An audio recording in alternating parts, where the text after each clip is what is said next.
Fire, brimstone, gunpowder, and ash were all that was left of too many cities and too many people.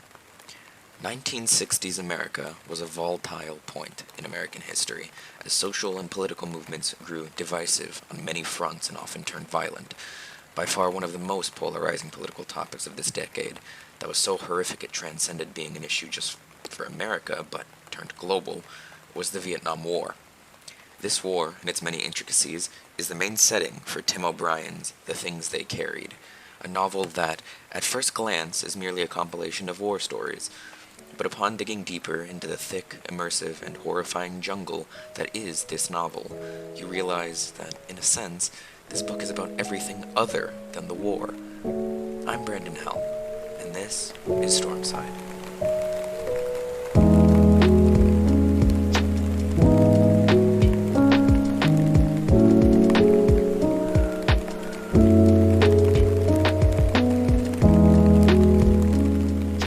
What do I mean that a book literally about the Vietnam War isn't about the Vietnam War?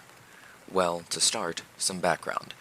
The Vietnam War was a brutal conflict that lasted 20 grueling years between North and South Vietnamese forces in the country of Vietnam. As a part of the South Vietnamese forces was the United States of America, who initially joined the war because of the communist beliefs of the Northern Vietnamese and communist support of their troops. This war was the first of its kind on many fronts.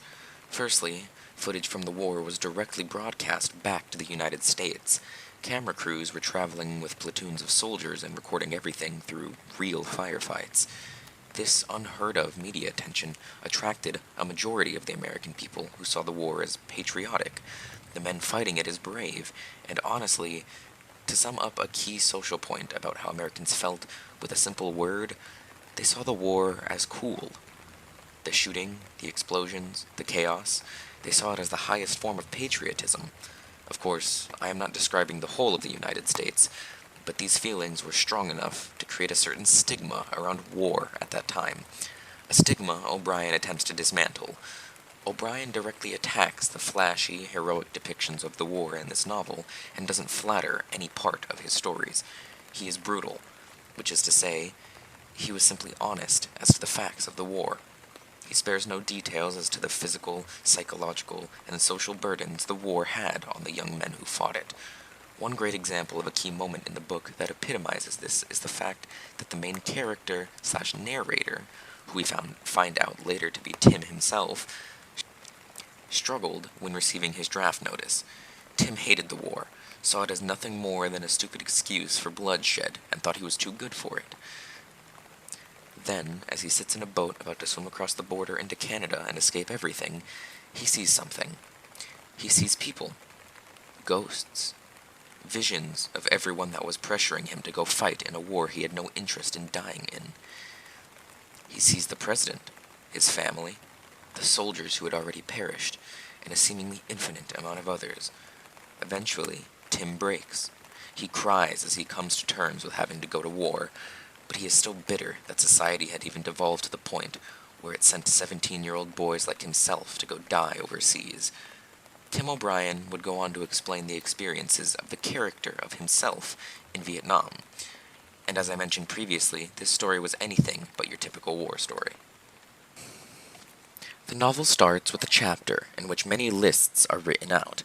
The lists describe what each man was expected to carry and the weight of all of those objects. However, that summary of this opening chapter cannot do it enough justice. O'Brien's use of multiple, extremely detailed asyndetic lists back to back overwhelmed the reader, as it seems the soldier's equipment will never end. But at the same time, the way these descriptions are written immediately contributes to the realism and immersion of the book. O'Brien goes on to start to talk about human nature and the mental aspects of the war, a theme that will prevail all others through this book. And as to answer my question earlier, this story is much less about the war than the effects it had on the people who were forced to fight in it. O'Brien describes the soldiers as zombies in this chapter, creatures that had forcibly had their free will removed and now simply lurched along, carrying the immense weight of everything physically on them, as well as the arguably heavier psychological burdens the war had placed on them. Another way Tim emphasizes the brutality of war is in the way in which he describes and deals with death. He is not over the top, not extremely metaphorical, although he can be at times, but instead chillingly blunt. The first character to die, Ted Lavender, is described in such a way as to have an instant, unflattering death, something that was all too real of a fate for the young men in the time period this story is set. Just, boom, dead. He falls over, the weight of his now limp body pulling him downwards, and that's it. The most terrifying part about this description, and another similar story Tim tells later in the book, was how instant death can come for any individual at any time. Ted Lavender was peeing, and then he was shot through the head.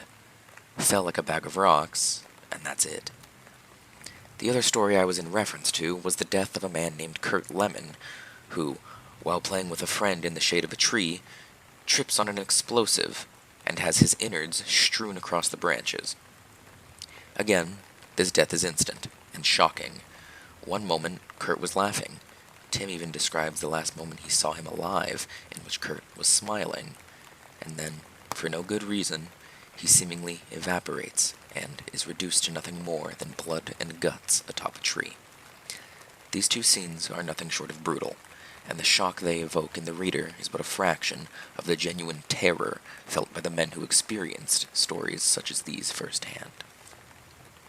Another concept that is almost as prevalent as death as a central theme is the idea of a loss of innocence. This theme is seen in the multiple comments Tim makes about the soldiers just being boys, because truthfully, that's what they were. The youngest of them was 16, and the older ones were in their 20s. It was a war that snuffed out so many lives that were just starting. A particular story that encapsulates this theme is the tale of Mary Ann, a soldier's girlfriend who flew over to Vietnam to be with her boyfriend. Mary Ann, a proper, polite, and pretty city girl, arrives completely out of her element in Vietnam, but over the course of a few months, she begins to change. Something about Vietnam seems to draw her in. She wants to be out there, in the jungle, in the bush, fighting. She finally caved into these desires and goes on an ambush with some other soldiers staying at her camp, which infuriates her boyfriend. When she returns, seemingly a different person, he attempts to put her back in clean clothes, get her hair done, and get his cute city girl back. But from here, she was already lost. Mary Ann then disappears again, and when she comes back an untold amount of days later, she talks of the thrill of battle, of the freedom of Vietnam, and, suffice to say, she's gone insane, but in a way that almost makes a lot of sense. Of course, the story concludes by showing the audience that Mary Ann had made a necklace of human tongues, but my point still stands. Overall, Tim O'Brien's war novel, The Things They Carried, was an entertaining, albeit disturbing at times, read, and I enjoyed it for what it was, an exploration of the humans behind one of the most intense conflicts in recent history. Thank you so much for listening. Again, I'm Brandon Helm, and this was Stormside.